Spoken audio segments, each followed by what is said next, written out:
congratulations on a wonderful performance. Oh, thanks. What were you thinking going in when you first read the screenplay? What did you think?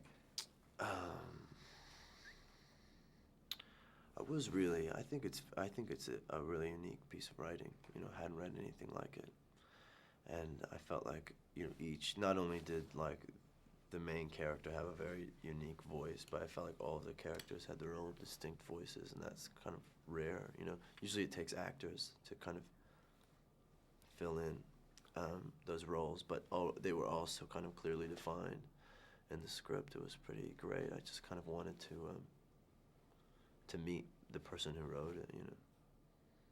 And what did you think when you met him? Yeah, he was kind of much younger than I guess maybe I would have expected, because it seems like he's reflecting in a way that I don't know that you do so much in your 30s, but he is anyways. And he's just it feels like he's been making movies his whole life, and this was his first movie. He's a very, very talented guy. So tell us the story. What's going on?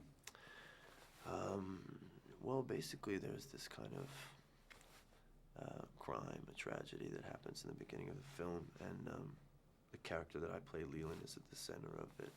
He's suspected of doing it, and he goes to juvenile detention center pending his trial.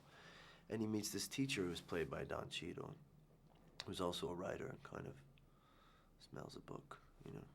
So he starts to interview Leland and spend time with him, and they kind of develop this unlikely sort of bond.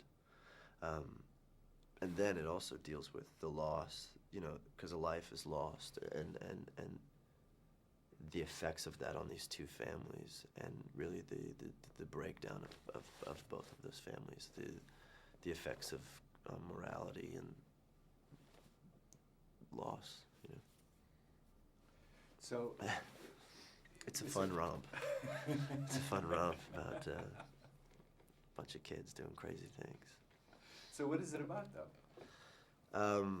Well, you know, I don't think it's one of those movies that it is about something, you know. I think it asks questions about things, you know. It's happening, this kind of thing is happening.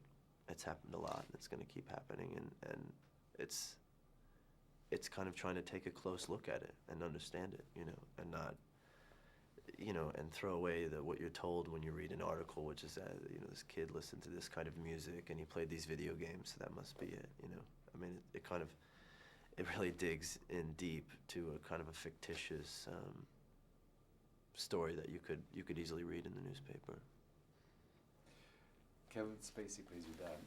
Yeah. What's working with him like? Do you pick up any pointers? Yeah, you know, it was kind of, we didn't actually get to do any scenes together. So, but it feels like we did in some strange way. We really kind of collaborated on the character, because we both played versions of that character, so it felt like we were working together. It was interesting. He works in a really amazing way. He's such a craftsman at this point, you know. He's just like, he doesn't spend a lot of time. I think when you're a young actor, you spend a lot of time like in a dark room trying to find things, you know. And he like walks in and turns the light on, grabs it, and turns it off and leaves. So he's just got it down. And as a producer, I mean, you couldn't ask for better. This is a guy that's worked with a lot of producers and knows what it's like to feel that kind of money pressure. So he really took that away from us. You know, we never really felt. It's just, you know, it was a small movie, so we could have felt the pressure, but he really kind of shielded us from that. A lot of it takes place in juvenile hall. How important is it to work in a location like that on the performance? Oh, it's very important. I think you get a lot. I know that you get a lot from the locations. You know, from location shooting. Sets are always strange, and I think you can feel it when you watch the movie. It just adds an authenticity, you know, and it's like, you know, when you're done the scene, you have to walk through the prison to get back out, you know, to go to get something to eat or whatever. So you have to constantly deal with the grounds and the smells and all those things which add to it, you know. Thanks, Ryan. Oh yeah, my pleasure.